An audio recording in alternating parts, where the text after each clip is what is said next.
নমস্কার বন্ধুরা, Laboni kitchen with village ফুডে আপনাদের সকলকে স্বাগত জানাই। আজকে তৈরি করে দেখাবো চিকেনের মশলা মাখা লাল লাল ঝোল। এই রেসিপিটা খেতে এত সুস্বাদু এবং মজাদার হয় যে আপনারা একবার খেলে এর স্বাদ সারা বছরই মুখে লেগে থাকবে। এটা এতটাই লোভনীয়, আপনারা হোটেল বা রেস্টুরেন্টে গিয়ে এই মশলা মাখা লাল লাল ঝোলের রেসিপি কিন্তু খেয়ে থাকেন, কিন্তু আমি আজকে কথা দিচ্ছি এইভাবে আপনারা বাড়িতে তৈরি করলে আপনারা রেস্টুরেন্ট বা হোটেলে যেয়ে কিনে খাওয়া লাগবে না।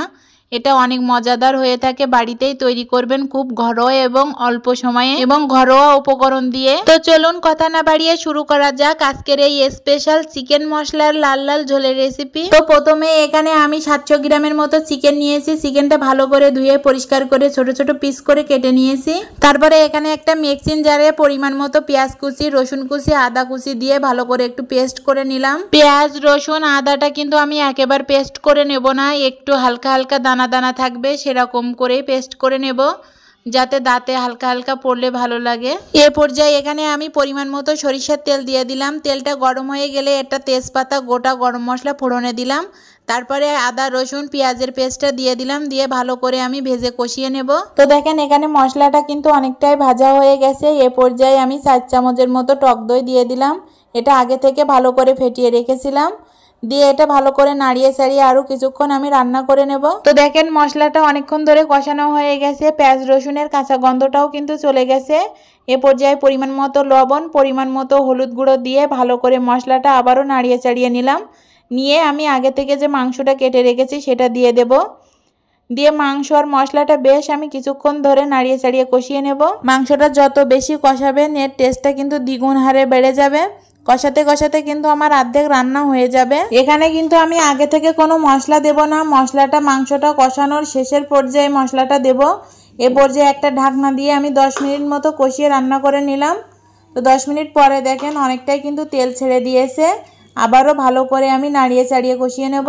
মাংসটা কষাতে কষাতে এত সুন্দর একটা গন্ধ বেরিয়েছে, জাস্ট অসাধারণ। আমি ঢাকনা দিয়ে আরও 10 মিনিটের মতো রান্না করে নিলাম।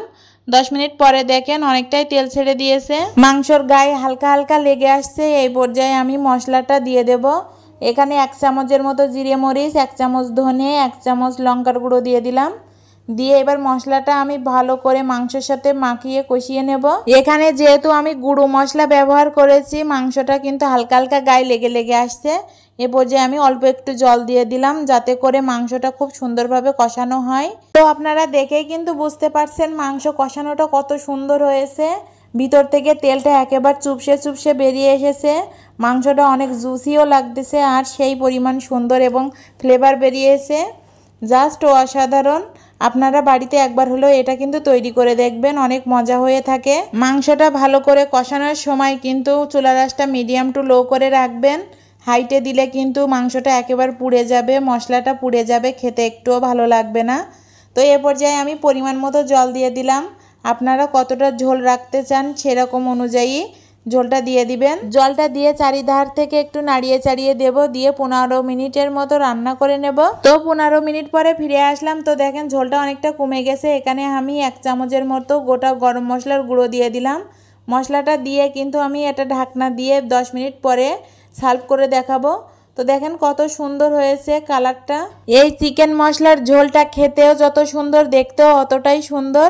আপনারা বাড়িতে একবার হলেও ট্রাই করে দেখবেন, অনেক মজাদার এবং লোভনীয় হয়ে থাকে।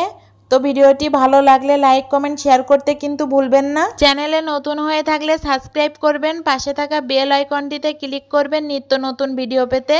তো ধন্যবাদ সকলকে।